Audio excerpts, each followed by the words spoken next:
Hi friends, তো দেখো আজ আমি কী বানাবো। পটল, এগুলো কী শাক বলো তো? পটলের শাক। তো পটল শাকের বড়া। তো আমি শাকটাকে ভালো করে ধুয়ে লবণ জলে ভিজিয়ে রেখেছি। এবং এটাকে আর একটু কচলে কচলে ধুয়ে নেবো, তারপরে এটার বড়া বানাবো। তো দেখো আমি শাকগুলোকে সুন্দর করে ধুয়ে নিয়েছি। এবার আমি শাকটাকে ভালো করে একটু কেটে নেব। তো দেখো এখানে আমি নিয়ে নিয়েছি 5-6টা কাঁচা লঙ্কা আর 8 থেকে 10 কোয়া রসুন। আমি এবার এই দুটোকে কুচিয়ে শাকের ভিতরে অ্যাড করব।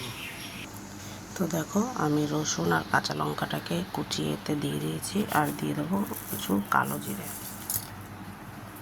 কালো জিরে দিয়ে দেওয়ার পরে এতে আমি দিয়ে দেবো একটু লবণ,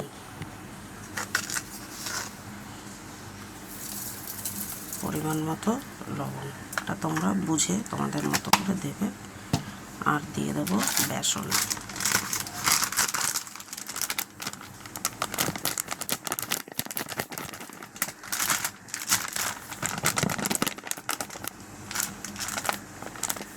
তো বেসনটা দিয়ে দিয়েছি, আমি এটাকে ভালো করে মেখে নেব। দেখো এটা আমার মাখা হয়ে গেছে। বেসনটা কিন্তু তোমরা তোমাদের আন্দাজ মতো দেবে, যেহেতু আমি প্রথমে যতটা বেসন দিয়েছিলাম তাতে কিন্তু হয়নি। আমি আর একটু দিয়ে এতে মেখেছি, আর মাখার পরে দেখো কত সুন্দর হয়েছে। মনে হচ্ছে যেন এটা এখনই খেয়ে ফেলি, রান্না করা হয়ে গেছে এরকম মনে হচ্ছে দেখে। এবার আমি কড়াইটা চাপিয়ে দেবো গ্যাসে। তো দেখো এখানে আমি কড়াই গরম করে তেল দিয়ে দিয়েছি, তেলটাও গরম হয়ে গেছে।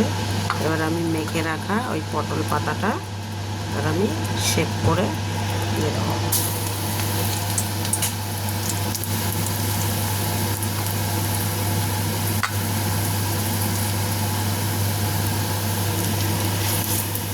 তোমরা তোমাদের মতো করে যে কোনো শেপ করে দিতে পারা যাবে।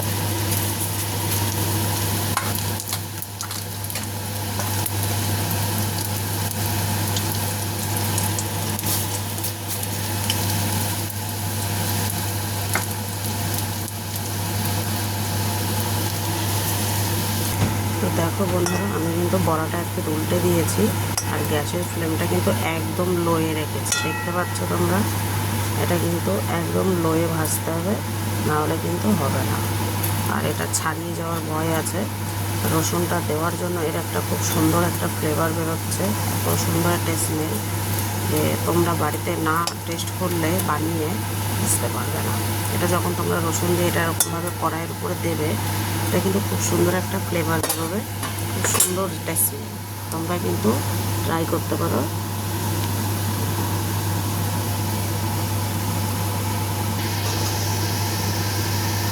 তো দেখো আমি আর এক পিঠ উল্টে দেবো। এবার দেখতে পাচ্ছ হালকা হালকা ব্রাউন হয়েছে, যেগুলো হয়নি সেগুলোকে একটু করে উল্টে দেবো।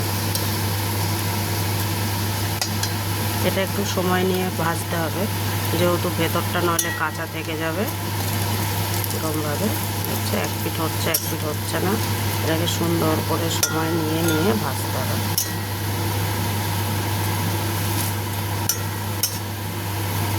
এখনো হয়নি।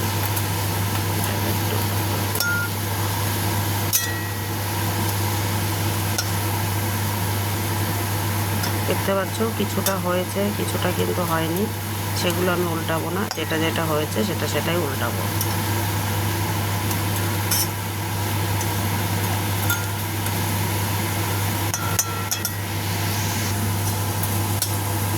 আবার আমি উল্টে দেবো। দেখো পাঁচটা হয়ে এসছে।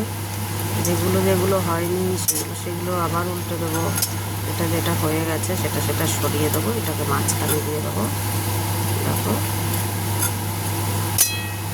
দেখতেই পাচ্ছ তোমরা কত সুন্দর একটা কালার এসছে।